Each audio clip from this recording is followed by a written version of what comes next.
میرے نبی کریم سید عالم صلی اللہ تعالی علیہ وسلم نے فرمایا رب قیمت کا سوال اور نہیں مانگتا، یقین کریں نہیں مانگتا، بندے قیمت مانگتے ہیں۔ آپ 100 دفعہ مسکرا کے بات کریں، ایک دفعہ نہ کرے تو کہتے ہیں مولوی صاحب امیر ہو گئے، آپ تو صحیح سلام بھی نہیں لیتے۔ ایک دفعہ ہو سکتا ہے بیچارہ پیٹ میں درد ہو رہی ہو سکتا ہے گھر کی کو بہت بڑی ٹینشن ہو سکتا ہے کوئی مجبوری ہو، بندے ہمہ وقت قیمت مانگتے ہیں، ہمہ وقت آپ تندرست ہیں، ہر وقت آپ قیمت ادا کرتے ہیں تو لوگ راضی ہیں۔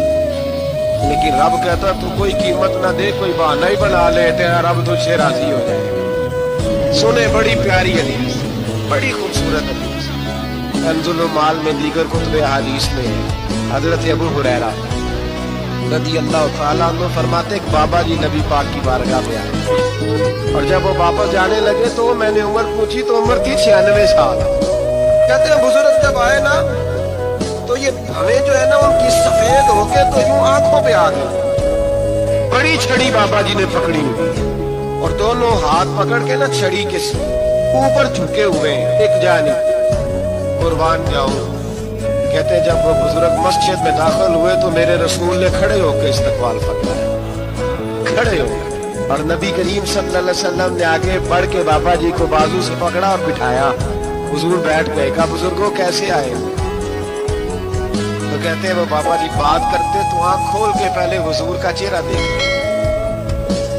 پھر وہ بات کرتے تو ان کے لب و لہجے کے اندر بڑی پریشانی، بڑی تکلیف، بڑی مایوسی۔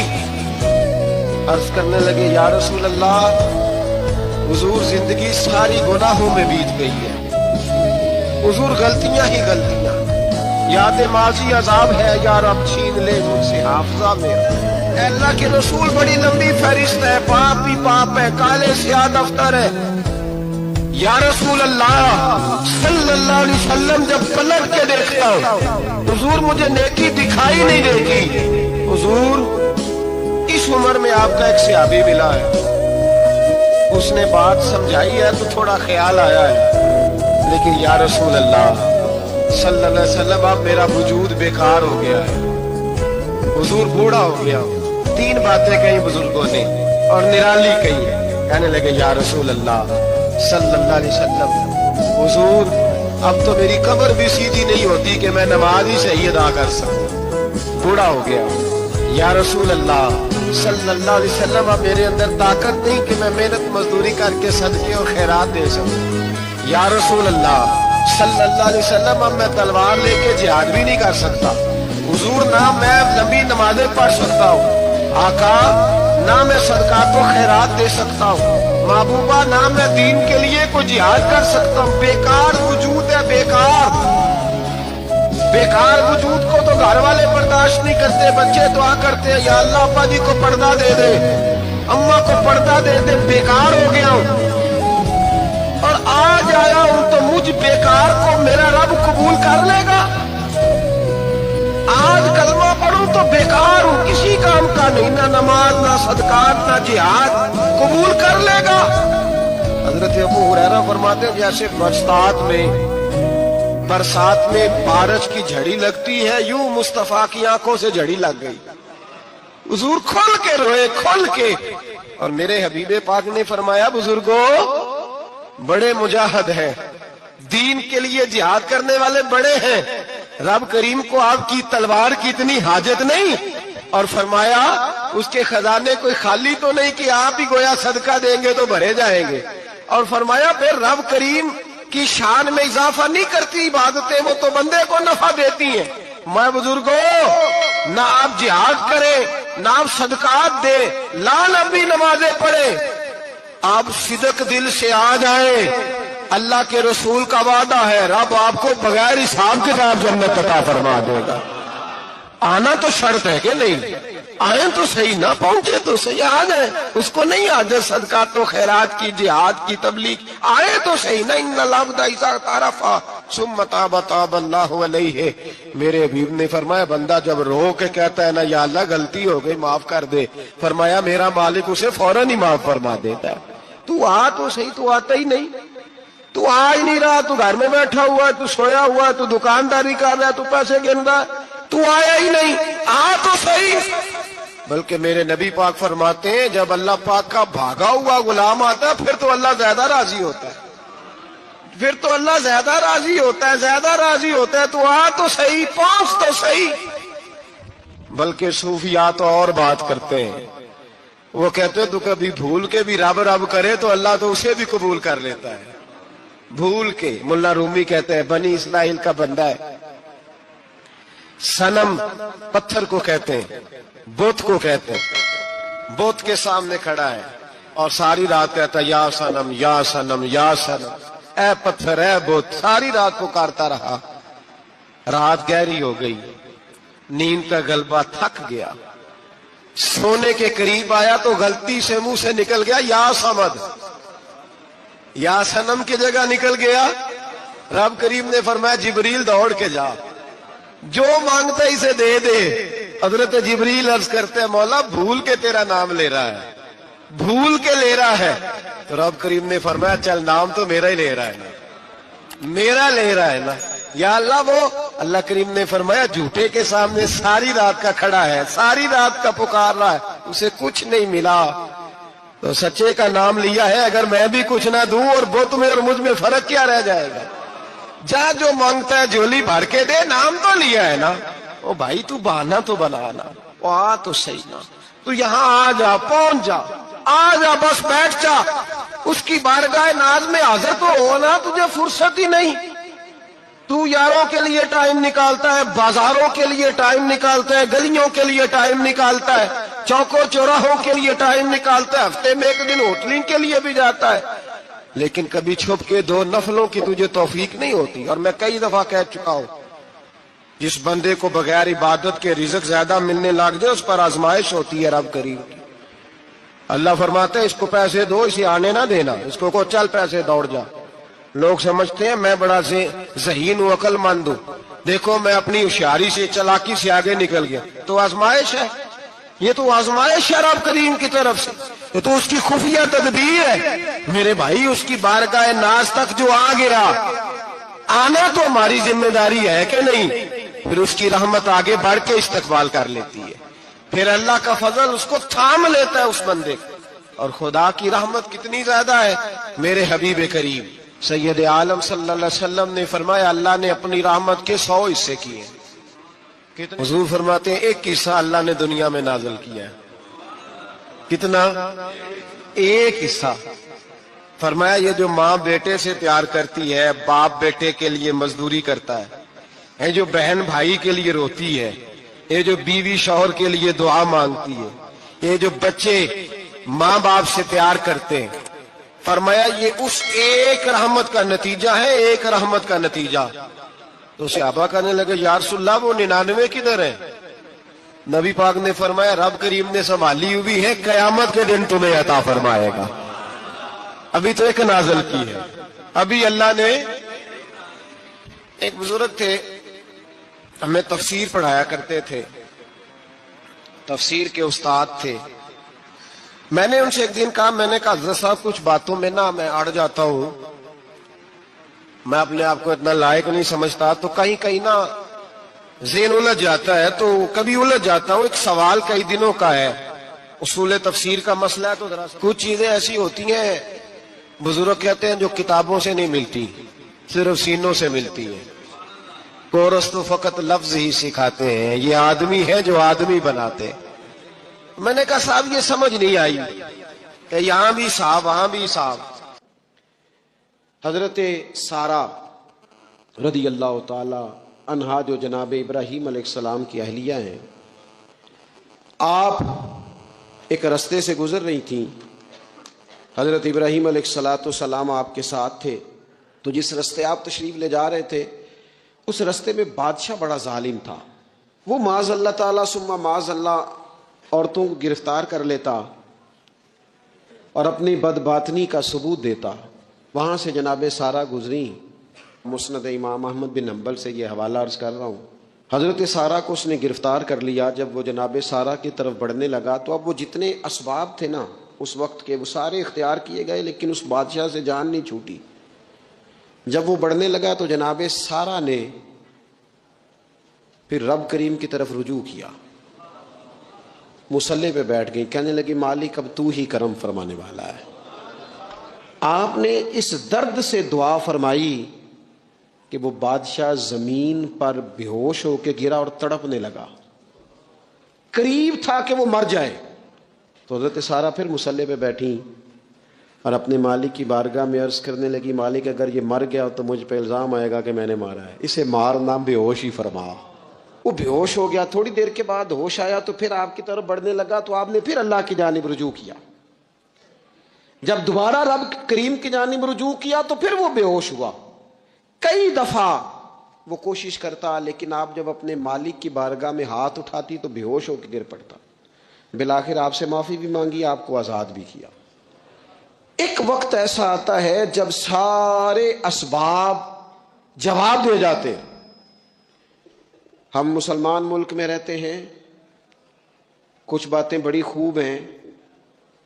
میں نے دیکھا ہے کہ ڈاکٹر جب سمجھ آتا ہے نا کہ رپورٹس، ادویات، ٹیسٹ اب اس نتیجے پہ پہنچ گئے ہیں کہ شاید یہ مریض بچے گا نہ، تو چونکہ مسلمان ملک ہے تو میرے وطن کے ڈاکٹر ایک خوبصورت جملہ بولتے ہیں، مجھے بڑا پسند ہے۔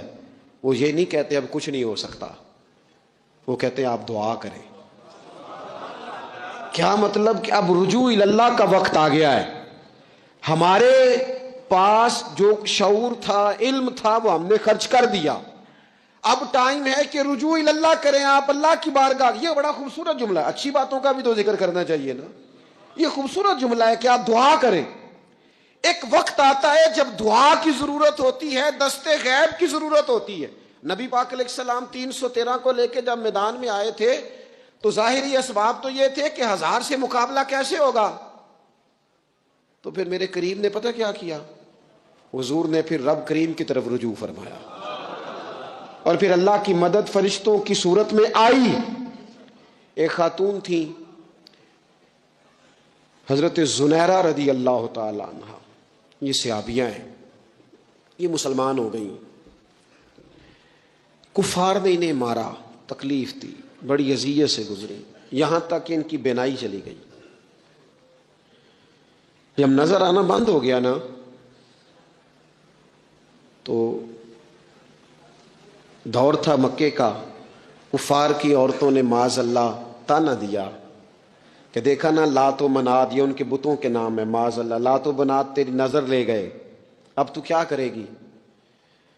تو انہوں نے جب یہ تانا دیا تو جناب زنیرہ رضی اللہ تعالیٰ عنہ نا ایمان، عقیدہ، یقین، توکل، اللہ کی بارگاہ کی طرف رجوع، سارے حوصلے جمع کر کے کہنے لگی چپ کرو، اگر میرا رب چاہے گا تو اسی طرح میری آنکھیں واپس لوٹا دے گا، پورے توکل سے۔ اور پھر آپ نے دعا مانگی، اے اللہ مہربانی فرما، یہ مجھے تانا دیتے ہیں کہ اگر تو نے دل مسلم کی دل جوئی نہیں تو تانا دیں گے بت کے مسلم کا خدا کوئی نہیں۔ مالک مہربانی فرما۔ وہ رجوع اللہ کیا، رات کو سوئی تھی تو آنکھوں میں روشنی نہیں تھی، جب صبح اٹھی تو دونوں آنکھوں کو اللہ نے روشن فرما دیا تھا۔